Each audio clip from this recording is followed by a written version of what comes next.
The Lord be with you, and a warm welcome to you, as always, from all of us here at Powerscourt with Kilbride. Well, it's lovely to be back on the bench again after the howling winds have subsided, and we've been blessed by having an Indian summer, really, haven't we? As the weather has remained very warm. I'm delighted to be here with you in the Rectory garden and spend the next short while with you as we take another little piece of scripture and have a look at what it might be saying into our lives today, particularly when it comes to our own faith. But first, and as always, we pause in prayer.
Last week we had 3 parts of one gospel that seemed to be apart from one another. In the first part, the apostles asked that Jesus increase their faith. In the second part, he said to them, if you had a tiny speck, a mustard seed size, of the pure faith that I'm talking about, you could achieve the impossible. And then he starts to explain to them about servanthood and obedience to God. So in other words, the way to actually get that beautiful faith, that pure faith he's talking about, is not to increase oneself, but to decrease oneself. Obedience to God or servanthood is what's expected.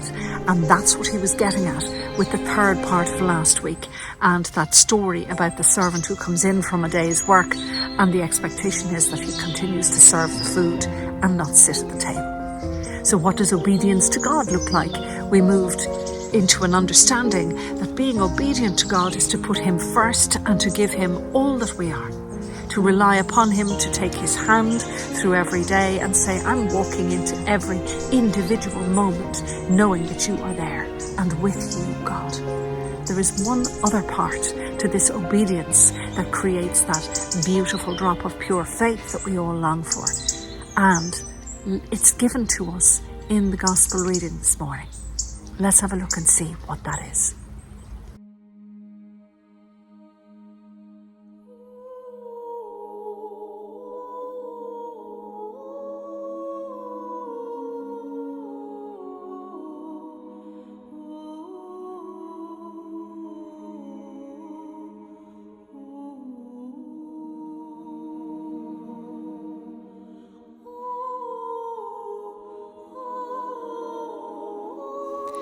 On the way to Jerusalem, Jesus was going through the region between Samaria and Galilee.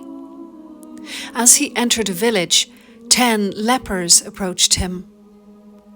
Keeping their distance, they called out, saying, "Jesus, Master, have mercy on us."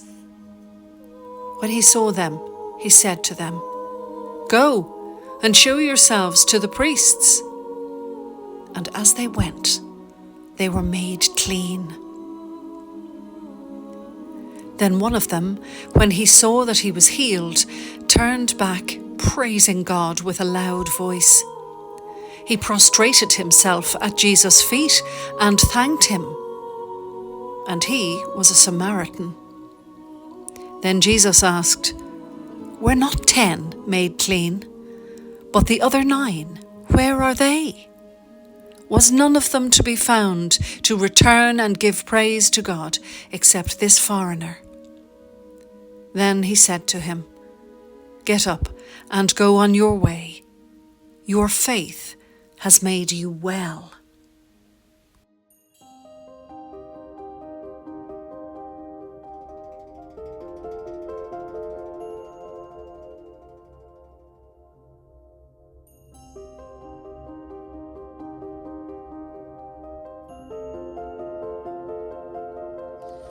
Ten people suffering from leprosy in Jesus' day. Absolutely outcast. It still goes on in parts of India today.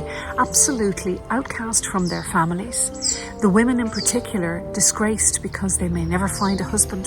They may never be able to settle down and have a prosperous enough life. These people have been cast out of society completely. And we're even told in the scripture reading this morning that they don't even come close, even though they may not be able to come up close and personal with Jesus. They call out to him. They recognize that he is Master. They say, "Jesus, Master, have mercy on us." Part of our obedience to God is to recognize his sovereignty, his masterliness, his mastership of us, and to approach him with that understanding, even if we're approaching him from the sidelines. Jesus' response to them is, "Go and show yourselves to the priests." This, for people suffering from leprosy, would mean that they would have to enter a town and they would have to seek out the synagogue in the town. This was a no-go area for them. This would require great courage, and yet they are obedient to that extent, and they begin on their way. And as they start to go and answer what Jesus has asked them in obedience, they are healed.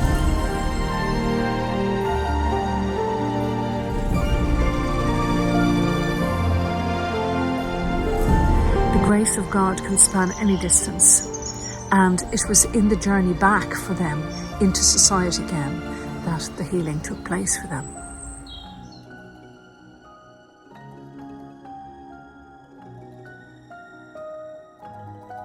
This is where we come to that last point I wanted to make with regard to that full picture of obedience to God. Not only walking with him, not only seeing him as sovereign, not only obeying what he is asking us to do in our lives, but recognizing his power, seeing his hand at work. Only one of the 10 actually begins to leave and then suddenly realizes, this is the man who has done this for me. This is the person that I need to thank. There is gratitude in the observance that this man has cured the person with leprosy. And so he goes and humbles himself. He lies prostrate at Jesus' feet, possibly face in the dust. There is no more humble a position he could have taken up. You see, in his gratitude, he is lessening himself. And then something rather remarkable happens.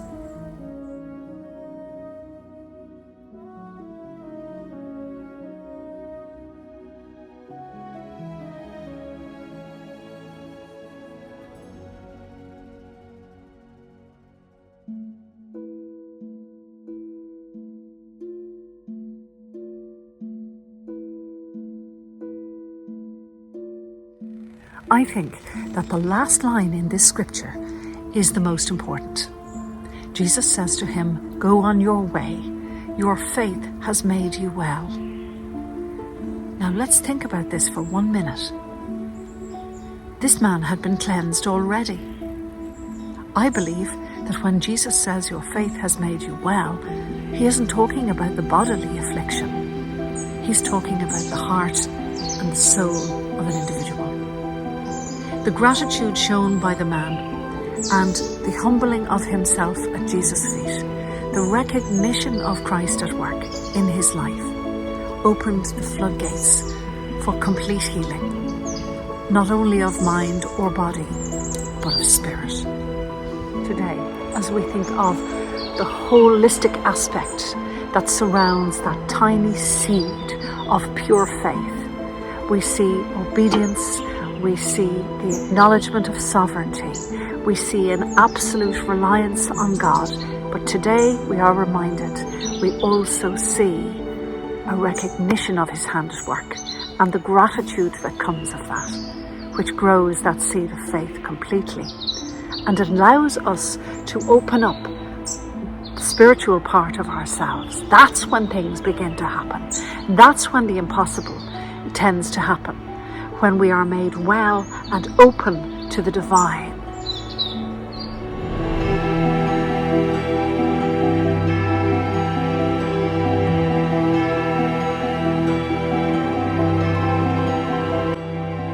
It's our ability to be able to say to God, I am absolutely emptying myself. I am giving myself to you so that you can fill me.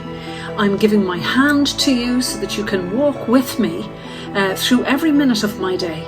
And when I see you at work, I will glorify you and I will say thank you. That's the stuff of miracles. That's the faith of miracles.